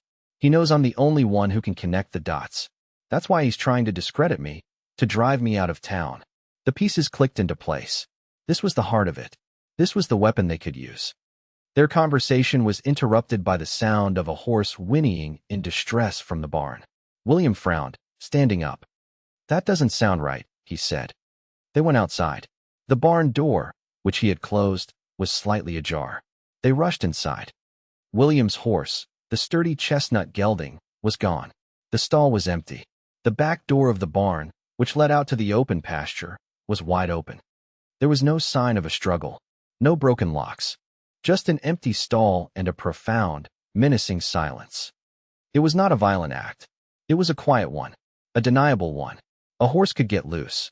A door could be left unlatched. But they both knew what it was. It was a message from Silas Thorn. "I can get to you. I can take what is yours. You are not safe." It was also a strategic move. A man in a town like Havenwood without a horse was crippled. It would also start the rumors. "Did you hear? Cole lost his horse. Careless man. Can't be trusted to look after his own stock." It was a small, quiet act of intimidation designed to build a negative reputation, to erode his standing in the community. William stood in the empty stall, his fists clenched, a look of cold fury on his face. Elara's mind was racing. The theft of the horse was an escalation. Thorn was testing them, probing their defenses. And it meant he was getting nervous. "The documents," she said, her voice urgent and low. "Where are they?" "In the cabin," he said, hidden beneath a loose floorboard. "Not anymore," she said, her decision made in an instant. "Give them to me." He looked at her, shocked. "No, Elara, absolutely not. If he finds out you have them." "He won't," she said, her voice firm. "He is watching you, William. He is expecting you to make a move. He is not watching me. Not in the same way. He thinks I'm a foolish widow, a potential victim. He underestimates me, and we are going to use that. I can't ask you to take that risk," he said, his voice full of anguish. "It's too dangerous." She stepped closer to him, her gaze unwavering. "You are not asking me, William. I am telling you. This is my fight now, too. It is not your risk to give or withhold. It is mine, and I am choosing to take it." She put her hand on his arm, her touch both a comfort and a command. "Now, go get those papers. No one would ever think to look for them in the house of a grieving widow." He looked at her, at the fierce, unshakable resolve in her eyes. The woman he had thought he needed to protect was standing before him, a warrior in her own right. She was not asking for his permission. She was taking control. He nodded, a look of profound respect and awe on his face. He went into the cabin and returned a moment later with a slim oilcloth packet. It felt thin and unsubstantial, but she knew it held the weight of years of injustice. She took it from him and tucked it into the deep pockets of her skirt. "Now," she said, her mind already working on the next step. "We need a plan. A horse can be replaced, but an accusation, that's harder to fight. He will move against your reputation next. We need to be ready." As she walked home in the dark, the oilcloth packet a heavy, secret weight against her leg, she felt no fear. The heavy cloak of loneliness and grief she had worn for so long had been cast off. In its place was a new garment, one woven from purpose and resolve. She was no longer invisible. She was a woman with a secret, a woman with a plan. And for the first time in a very long time, she felt truly alive. The quiet war had begun. Thorn's next move came sooner than they expected. It was more insidious and far more dangerous than a stolen horse. 2 days later, a man named Jedediah Fitch rode into town. Fitch was a drifter, a man with shifty eyes and a reputation for being willing to say anything for the price of a drink. Elara knew of him. He had passed through Havenwood before, always leaving a trail of small troubles in his wake. But this time, he did not just pass through. He went directly to the office of the local justice of the peace, a man who owed Thorne a great deal of money. There, Fitch filed a sworn statement, a legal document that was then posted on the town's public notice board for all to see. The statement was a masterpiece of calculated lies. Fitch claimed that he had known William Cole back east. He swore that Cole, under a different name, had been his partner in a series of land scams, cheating poor farmers out of their savings. He claimed that Cole had fled their last venture with all the money, leaving Fitch to take the blame. The statement ended with a venomous declaration. William Cole is a con man and a thief, and he has come to Havenwood to do the same here. It was a direct, public assault on William's character, given the weight and authority of a sworn legal document. It was not just gossip anymore. It was a formal accusation. The people of Havenwood, already suspicious of the quiet stranger, now had a reason to fear and despise him. The whispers turned into open hostility.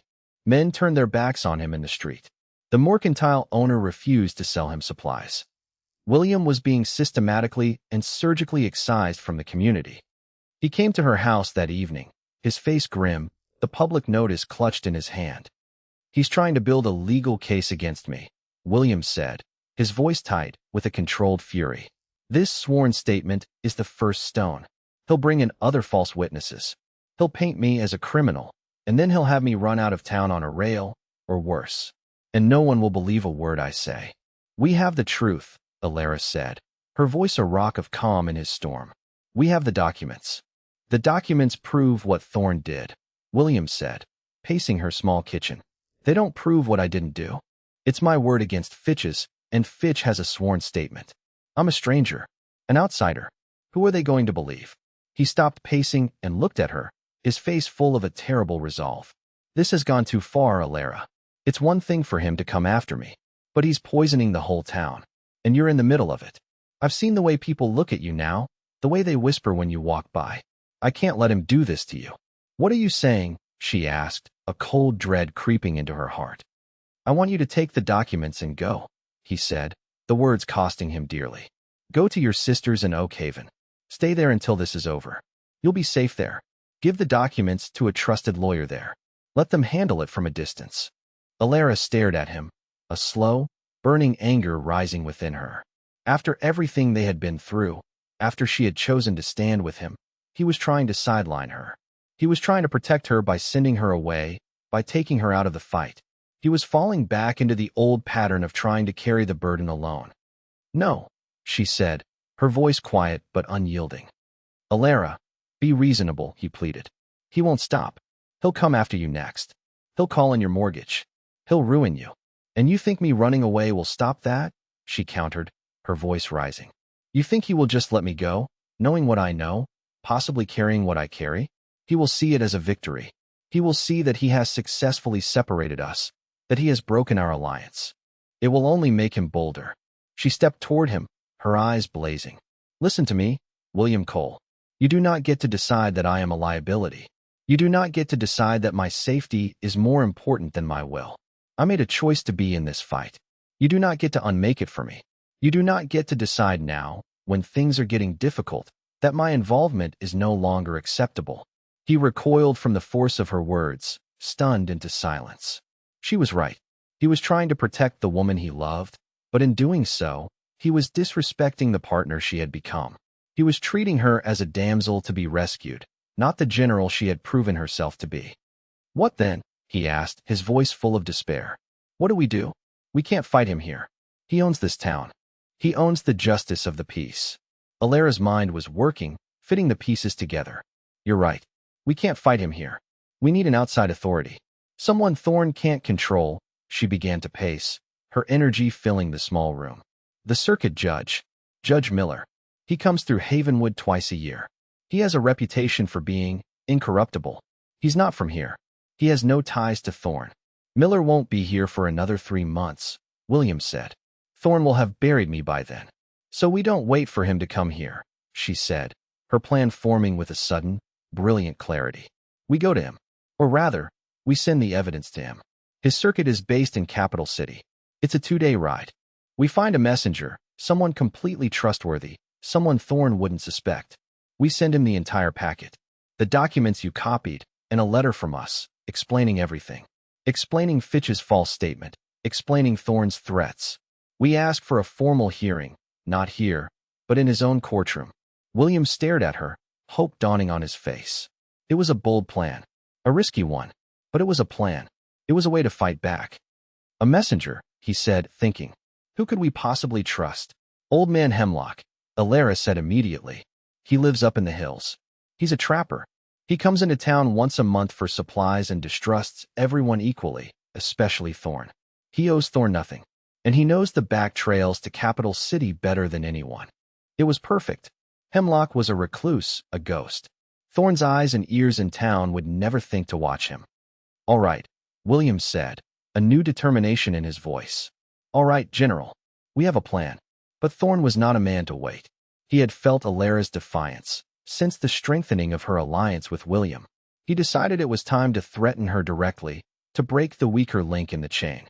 The next afternoon, while Elara was tending her garden, a man rode up to her fence. It was not Thorn himself. He was too clever for that. It was one of his lackeys, a hard-faced man named Calloway who worked as an enforcer at the bank. Mrs. Vance, Calloway said, his voice oily. He did not dismount. He looked down at her from his horse, an assertion of dominance. Elara stood up, her hand resting on her gardening trowel. She did not speak.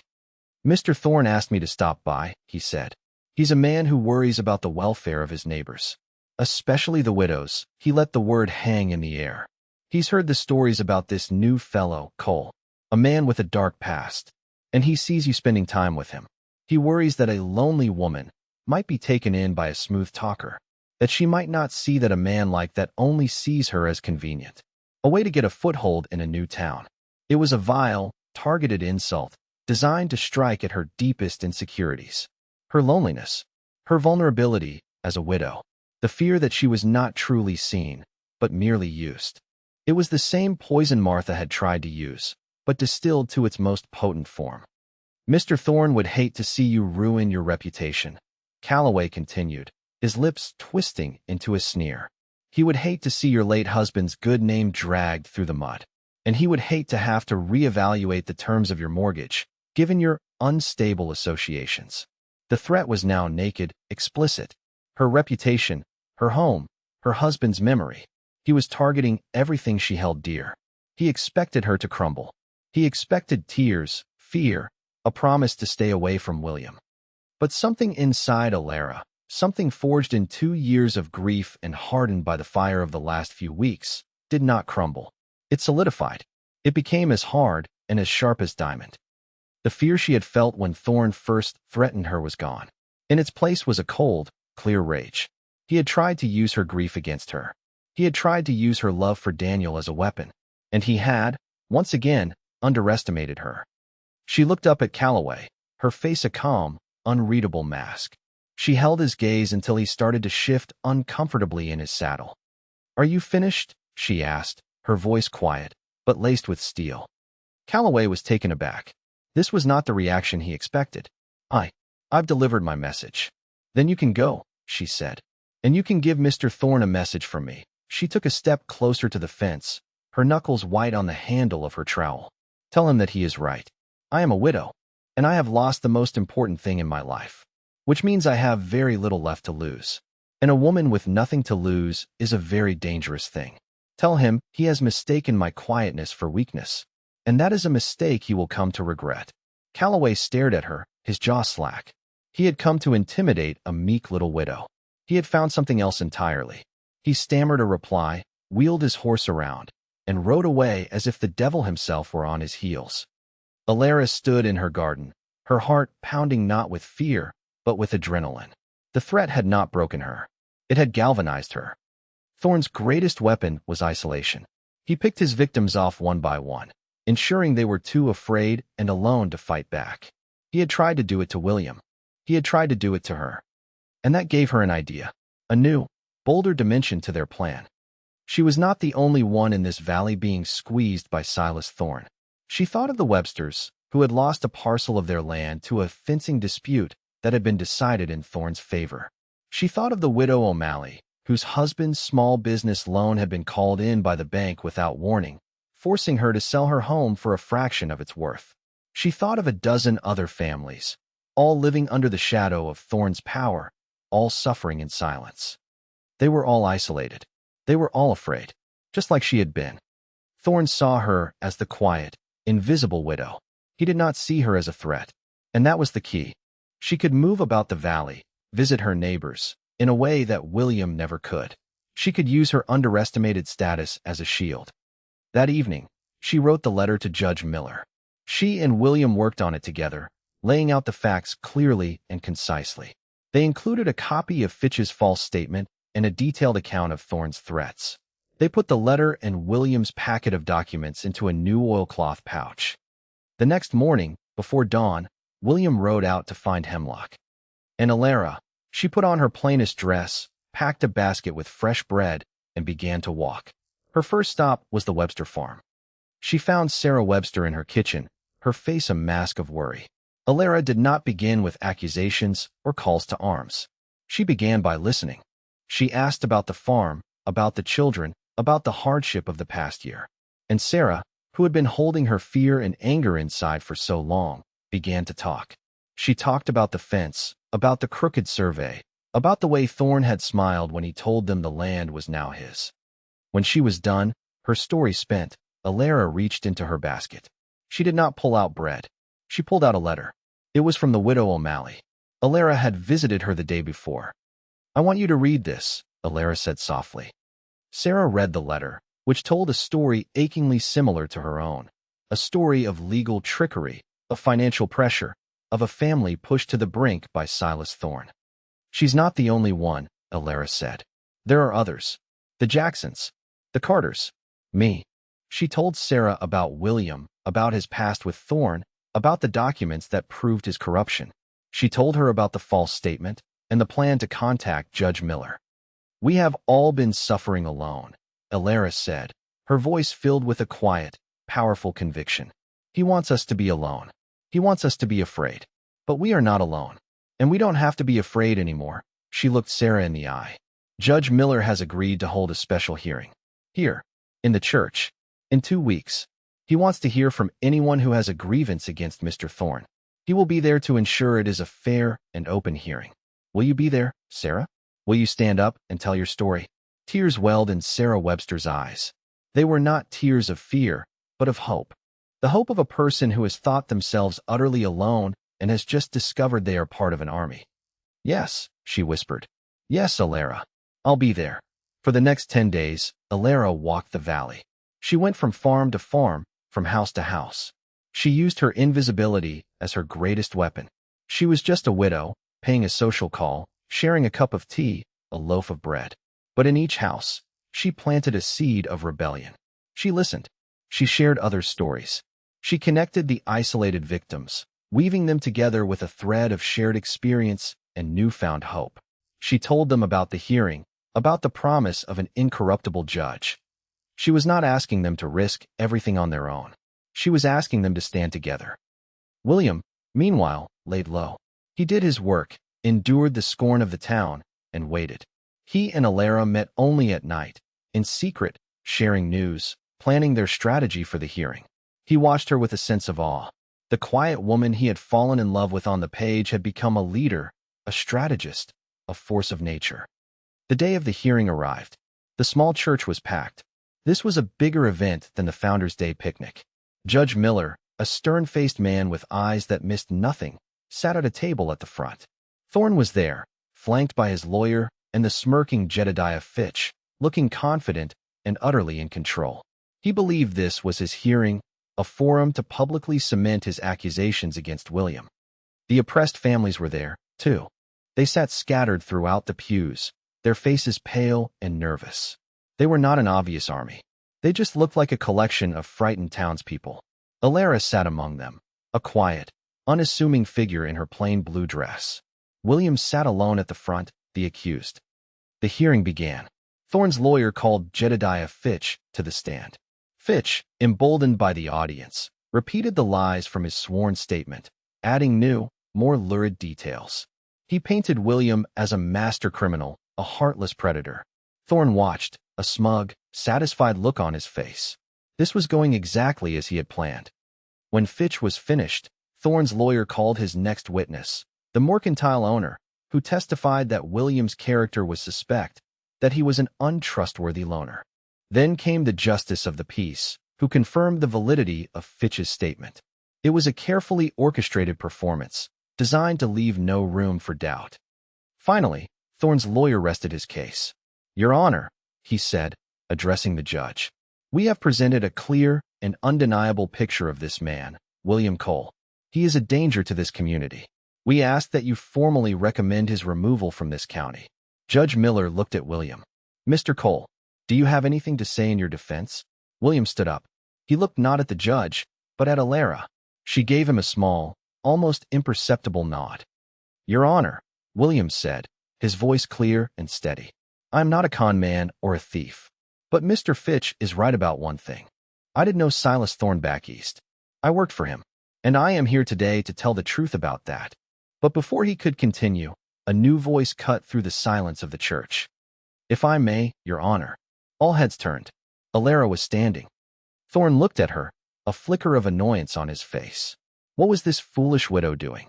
"My name is Elara Vance," she said, her voice carrying to every corner of the room. "And I would like to speak to the character of Silas Thorne." Thorne's lawyer jumped to his feet. "Objection. This is a hearing about William Cole. The character of my client is not on trial." "Overruled," Judge Miller said, his eyes fixed on Elara with keen interest. "I will allow it. Proceed, Mrs. Vance." Elara walked to the front of the church. She did not take the witness stand. She stood before the assembled town, as if she were speaking to each of them personally.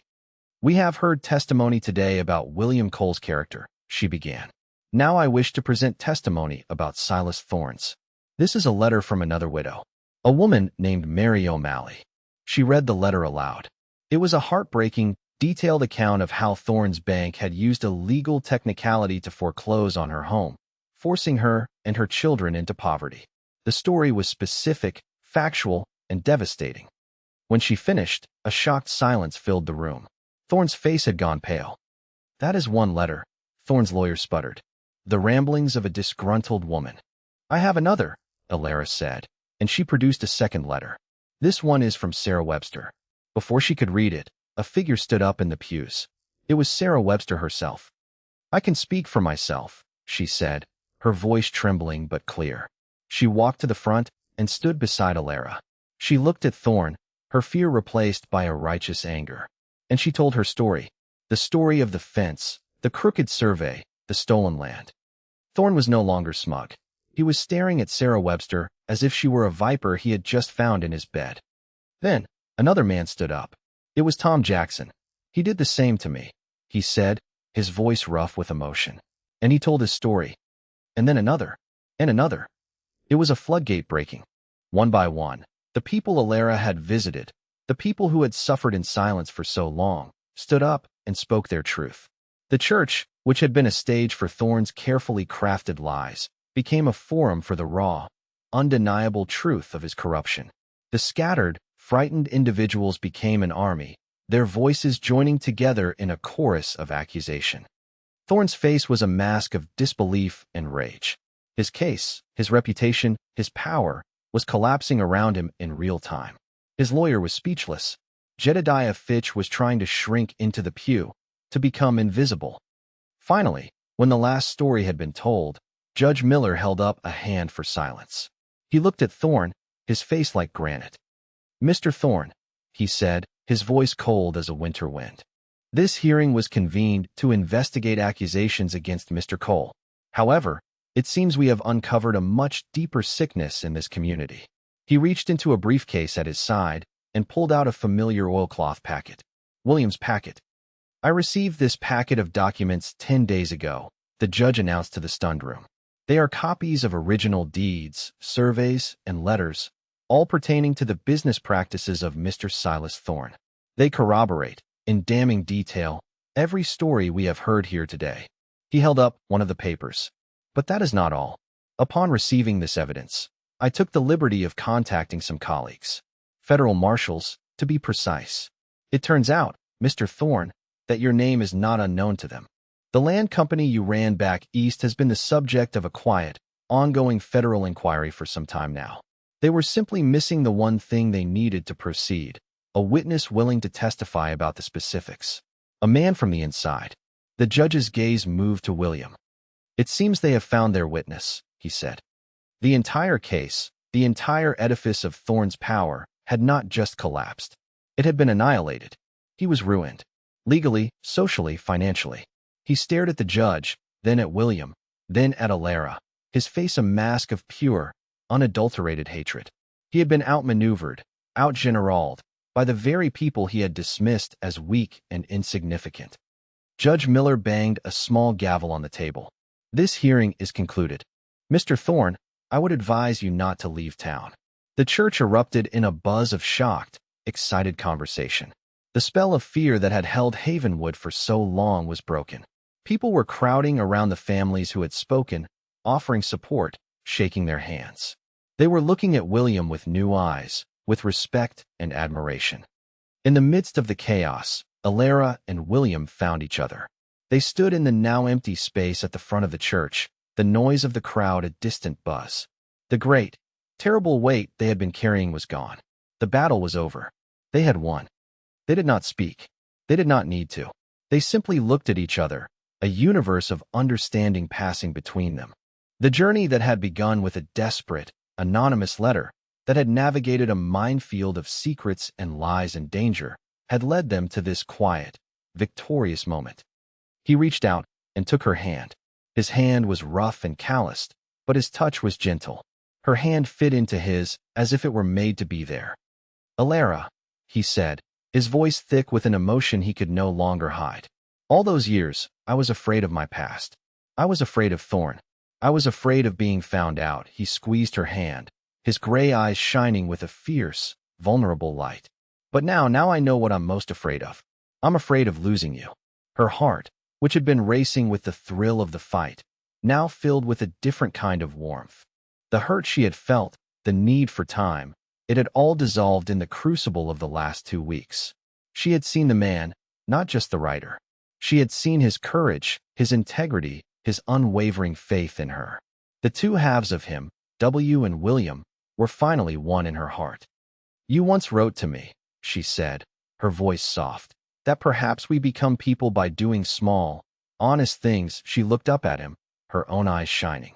I think perhaps we fall in love that way, too, she smiled. A true, radiant smile. I have had enough time, William. He did not need any other words. He raised her hand to his lips and kissed it, a gesture of reverence, of gratitude, of a love that had been tested and found true. The war was over, and their life was just beginning.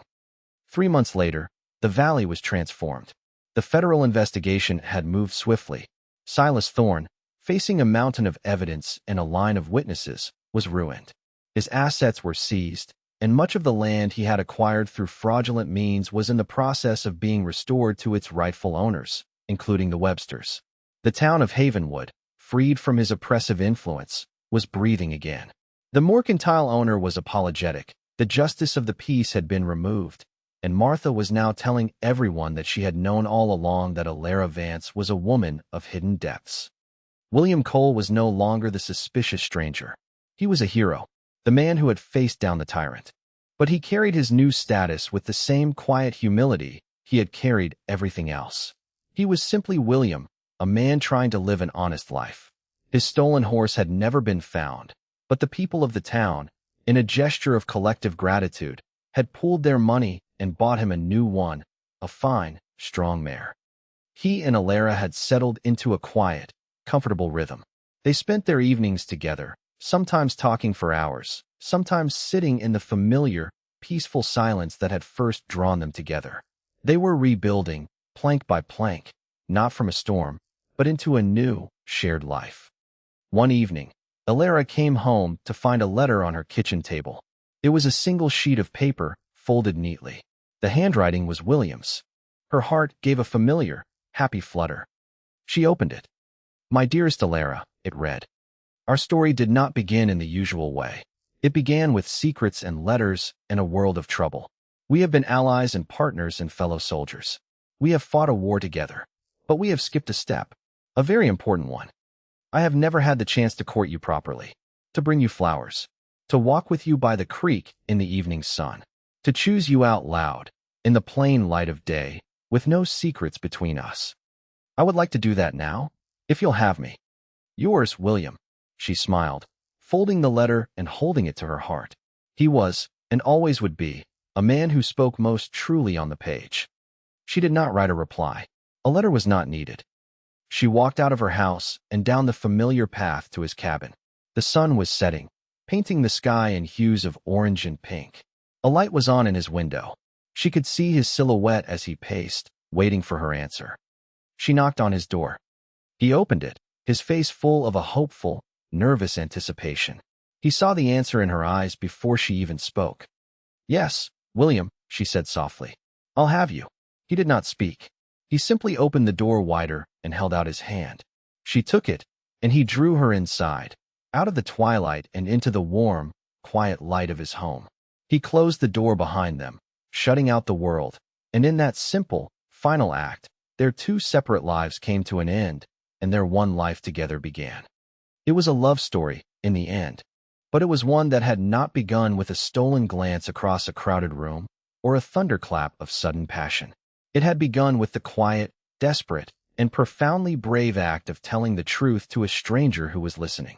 And it was sustained by the even braver act of living that truth, side by side, in the full light of day.